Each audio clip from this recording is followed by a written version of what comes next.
Hey guys, doing another one of these slash style lessons. Had a really pretty good response from the last couple I've done.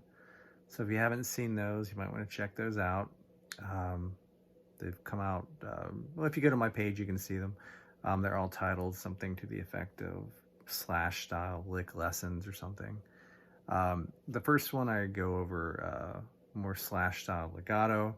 Second one a bit more into like micro bends, double stops, and kind of playing with feel and trying to get that kind of bluesy slash vibe. So you might want to check those out. But people seem to have a good response to it, and I think the main thing that I can add, to be honest, as I would say an upper level intermediate player, plenty of guys who can play this style, and there's really great players out there doing it. I think that the feedback that I've gotten that people seem to like is that just doing it slowly and having to see it, up close, slowly, repetitively. I think it just helps people kind of unlock, decode some of this stuff that's tricky to figure out when it's kind of flying by. And I know that's what helps me too. So that's what my goal is. I'm not going to be able to call out every single fret number in every string I'm doing every time, because I'm just not that kind of player. But what I'm going to try to do is repeat some cool things over and over again at different speeds. So hopefully just with like kind of visual learning, you can just watch it and see it and kind of figure it out. And I think that's really useful. I mean, I definitely learned that way. And of course, learning theory and all that is awesome. And there's plenty of places to do that elsewhere. So I'm not the guy to do that with, but I suggest you do it. I'm trying to learn that kind of stuff myself on other pages. But to jump into it, I'm tuned to E flat, and I'm going to stick to, as in the other videos for now, just kind of sticking to B minor, mainly in the pentatonic, B minor pentatonic. Going to mix in a couple other things like some Dorian notes and some major notes to get that kind of slashy vibe. But this lesson, if you will, is going to kind of center around, I came up with kind of just a general kind of passage routine that I'm going to just repeat, but then we'll kind of deconstruct it a bit and talk about how we can use it outside of that context. So the kind of thing I was thinking of was something along these lines. I'm just going to play it over and over again.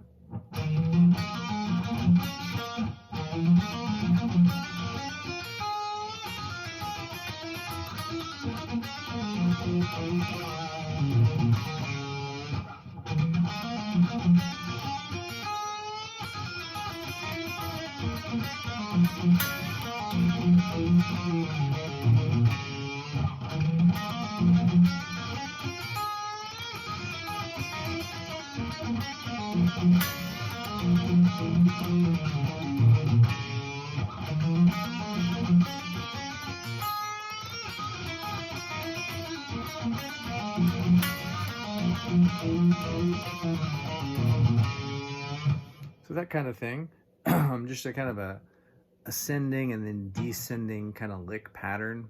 I played it a bunch of times, maybe at a moderate speed. I'm going to break it down and do it over ad nauseum, so you'll have a chance to kind of pick up on it. But again, I think that before we get into it, one major takeaway is, I would say, not so much focusing on learning the overall pattern, but just picking up little pieces, little things you can add to your own playing. I know that's what I do when I watch people play. Sometimes you just see somebody do a specific lick or some kind of little technique that you missed, and you just add that to your own repertoire, and it just expands your playing. So hopefully we can achieve that. But again, starting out with that pattern, just starting out here on the A string, again in the B minor position, a little chromatic run here.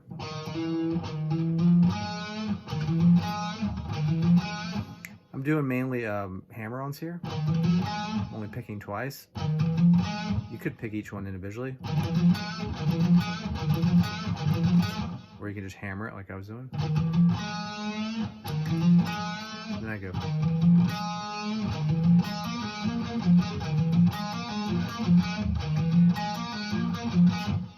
I'm going.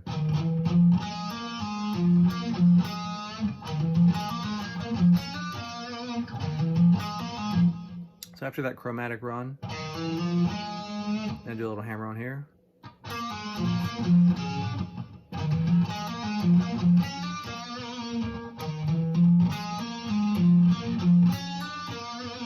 And doing that stacking kind of interval thing where I take my ring finger and hit both of these notes. So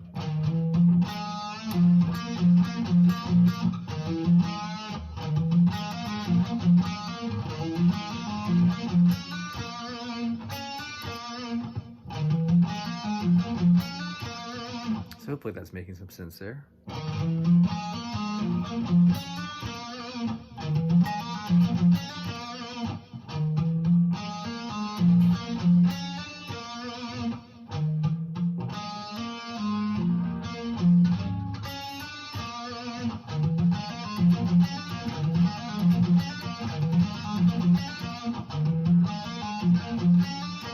So that kind of thing, but then the next little part would be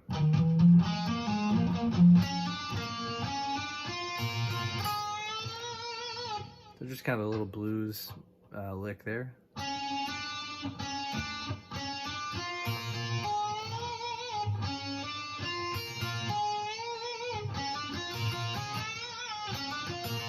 Very common kind of blues lick, you see a lot. I do it all the time. I think everybody does, really. That kind of thing. But again, to put it together.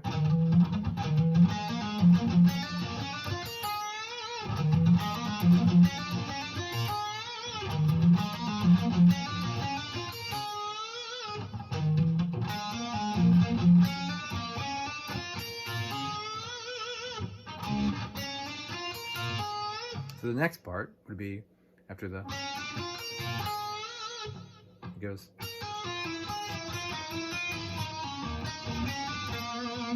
A little bit trickier. Starting out, excuse me, with the high E.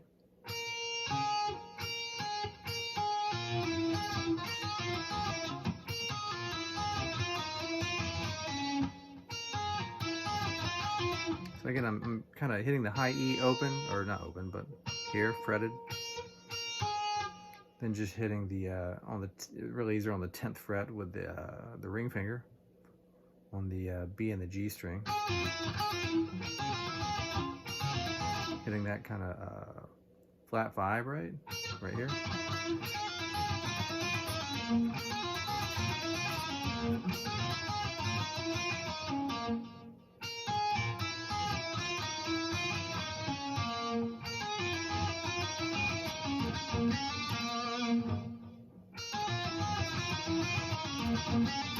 So again, to put it all together again.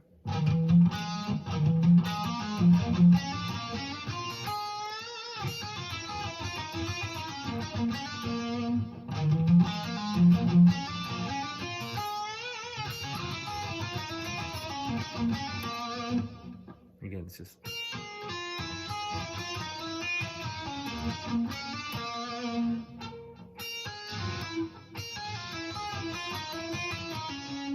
hopefully that makes sense there, if you can just watch it closely.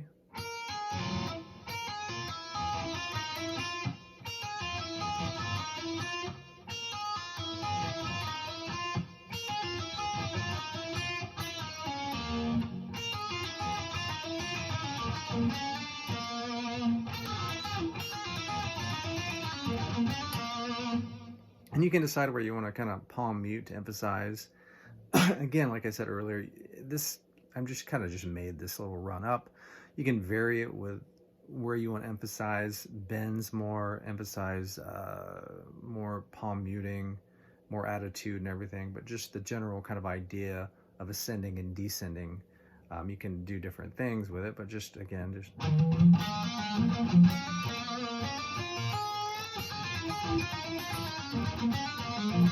then again.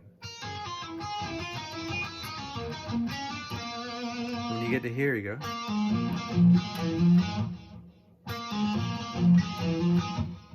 Hopefully you can see that okay.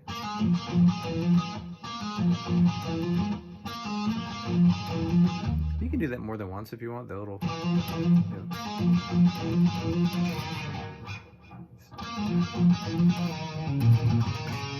That's how the lick resolves, right? A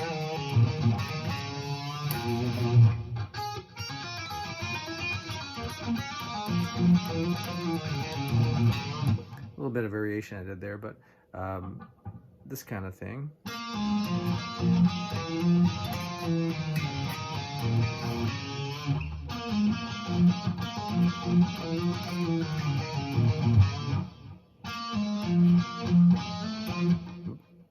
Oops.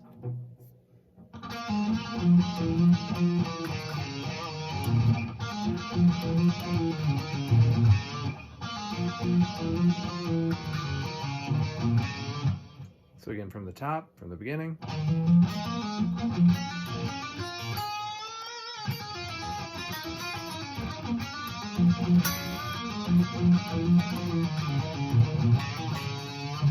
And vary that again. Again, you can just add little subtle differences here with how you kind of phrase these things, but the general pattern remains the same.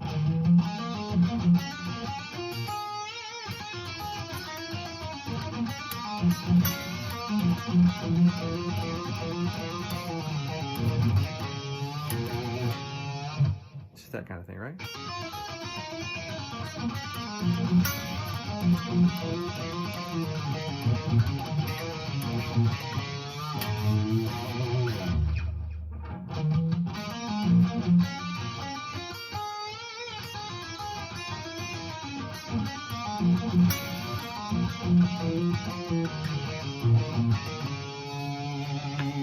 So hopefully that's making sense there.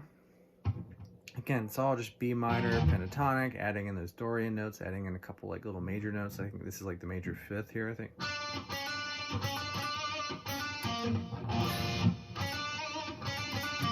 If you go down here, you're doing the octaves, right?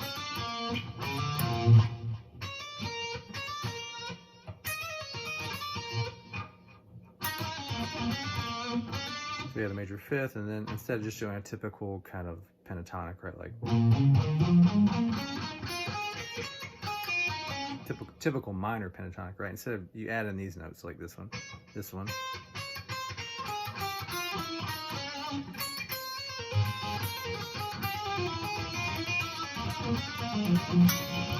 Again, we covered that in the other one, but again, to run through that lick, ascending and descending one more time.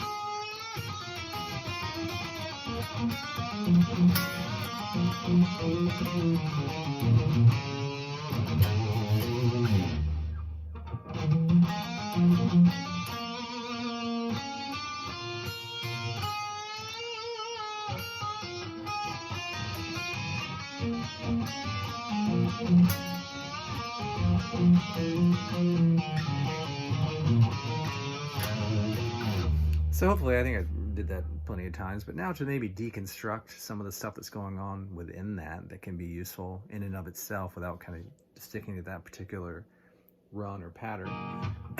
Excuse me. The chromatic runs, right? Just this kind of thing.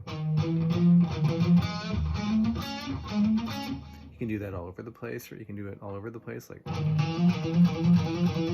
And I'm doing a hammer here. I'm only picking the first time.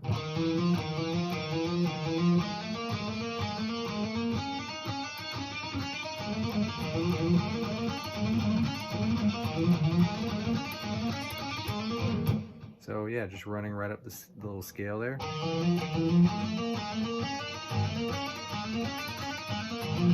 And as you progress up the scale, you can extend it a bit to hit the proper notes.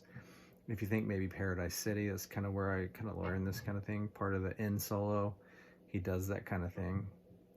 You know, when he's going kind of crazy on that solo. He does a lot of other stuff, obviously, but there is that kind of, this kind of vibe.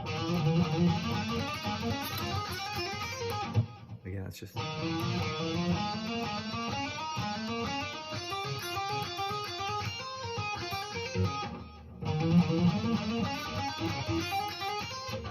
just extending it here.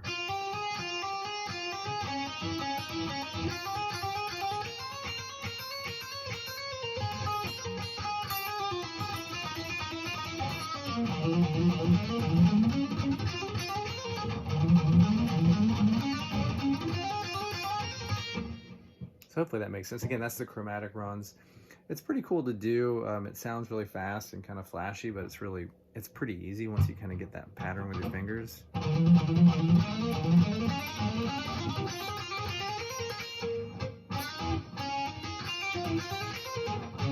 This is another one I do a lot.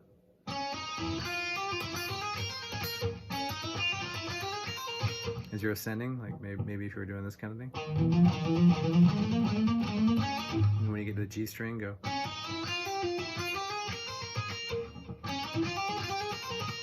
Again, it's just.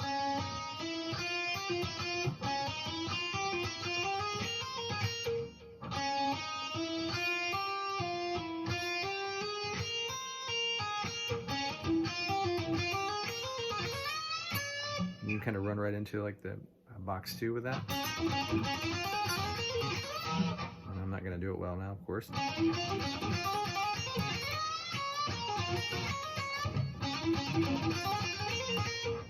So again, chromatic runs, very useful. You can pick them too, obviously.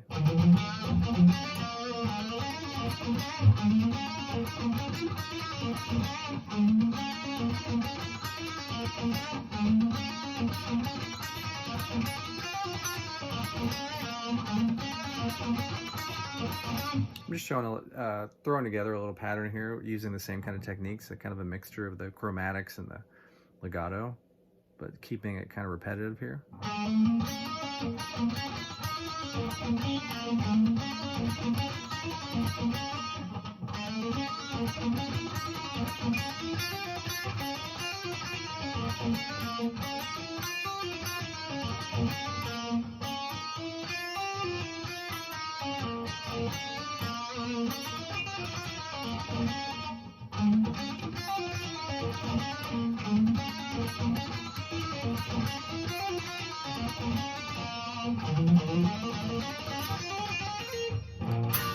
So that kind of thing. The other thing, I think, when we got up to that, the original lick that I did, this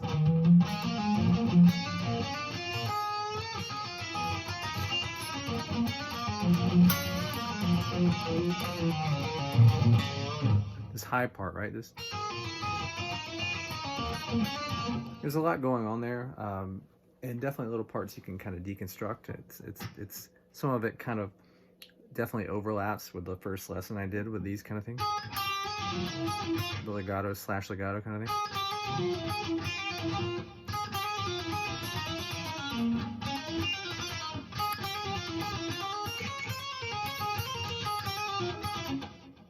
But again,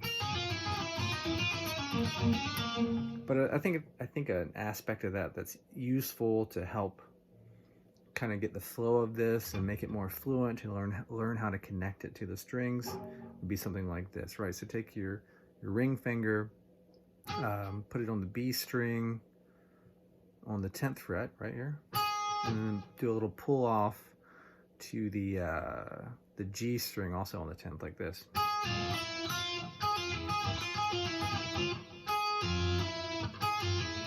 I'm doing a little alternate picking. I know you can't see my picking hand, so hopefully you can kind of figure out what I'm doing, but it's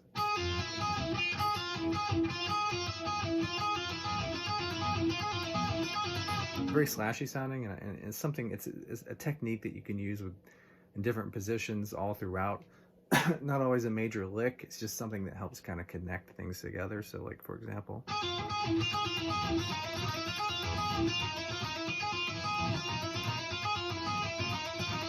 just doing that repetitively, almost as an exercise, but also to kind of demonstrate or illustrate how that technique works, that little pull-off technique. Again, it's just on the 10th fret, using the ring finger, B string, G string.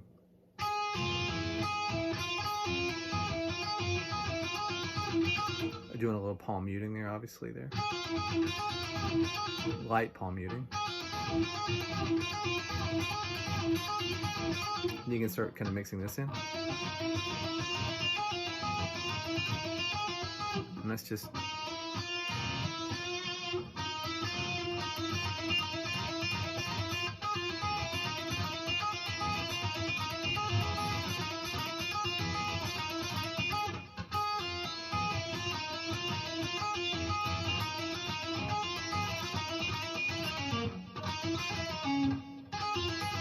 this kind of technique, you also use it with the other strings too, like something like when you're descending down to make it more fluent, right? When you go right there.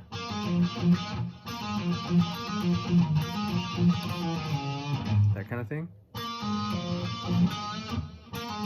There were the A string, sorry, the D string to the A string on the 9th fret, I believe here.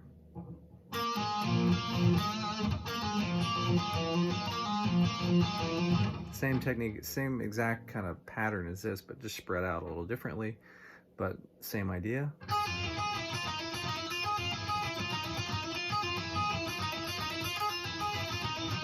Come down here.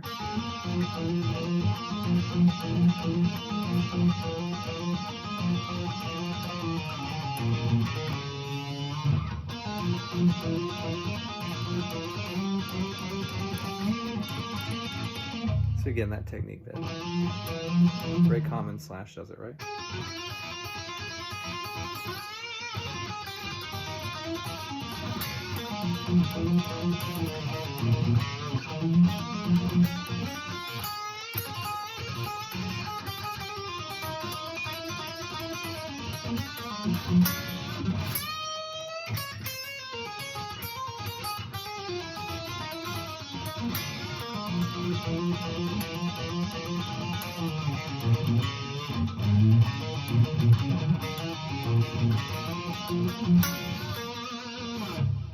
Again.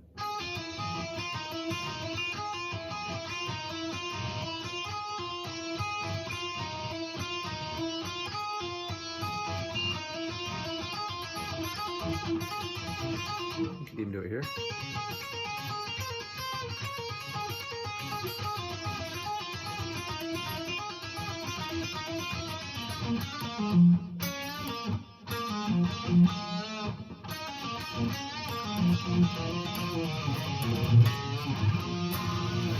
So hopefully that's making some sense. I'm going to end this soon since these tend to go on pretty long, and I often end up probably repeating myself more than I need to.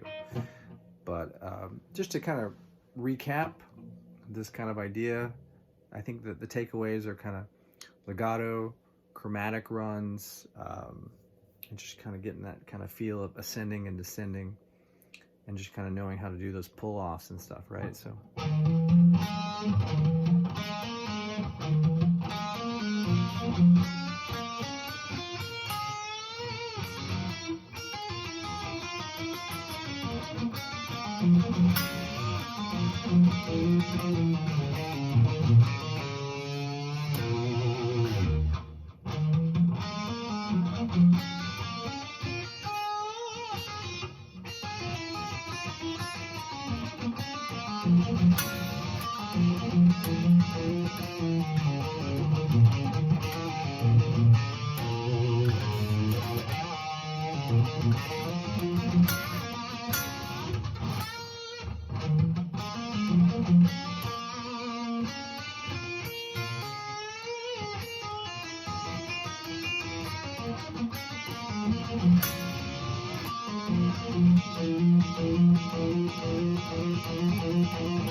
Sorry, I just kind of went a little nuts there, but I tried to just be really repetitive, slowing it down a little bit.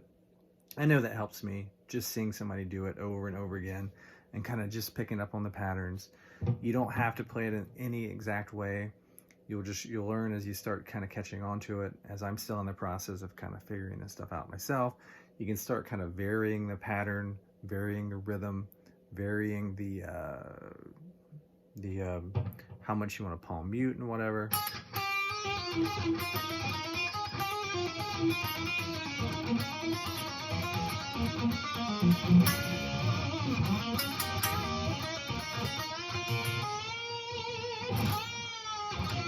Okay, so this is going on way too long. I'll end it there. Hopefully this is useful. I'm working at this, so I'm getting better at it, hopefully, as we go, but I'm also thinking about it more too, which makes it makes me a little neurotic. So at any rate, hopefully it helps. All right, thanks.